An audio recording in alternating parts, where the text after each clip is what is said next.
शहीदों को श्रद्धांजलि सम्मान देने नक्सल प्रभावित सुकमा जिले का दोरनापाल निवासी युवक जगत मंडल साइकिल यात्रा पर निकले हैं। यह साइकिल यात्रा दोरनापाल से प्रारंभ की गई है, जो अयोध्या, केदारनाथ, बद्रीनाथ, जम्मू, वैष्णो देवी, उज्जैन में महाकाल और शिरडी तक यह यात्रा चलेगी। 4 दिन पहले दोरनापाल से निकले साइकिल यात्री युवक लगभग 300 किलोमीटर की दूरी तय कर फरस गांव पहुंचे, जिनका नगर के हिंदू भाइयों ने उनका स्वागत कर हालचाल जाना और शहीदों के श्रद्धांजलि के लिए निकाली गई साइकिल यात्रा की सराहना कर सफल यात्रा के लिए शुभकामनाएं दी।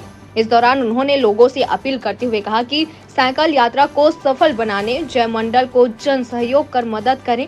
साइकिल यात्रा पर निकले जगत मंडल ने बताया कि साइकिल यात्रा करते हुए अयोध्या के लिए निकले हैं और इस यात्रा का मुख्य उद्देश्य है कि हमारे क्षेत्र में शहीद जवानों को 2 दिन स्वतंत्रता दिवस या गणतंत्र दिवस के दिन याद करते हैं।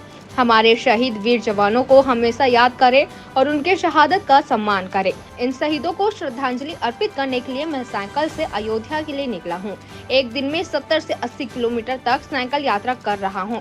इस यात्रा को पूरा करने में लगभग 5 से 6 महीने का समय लगेगा। कोंडागांव से राम कुमार भारद्वाज की रिपोर्ट।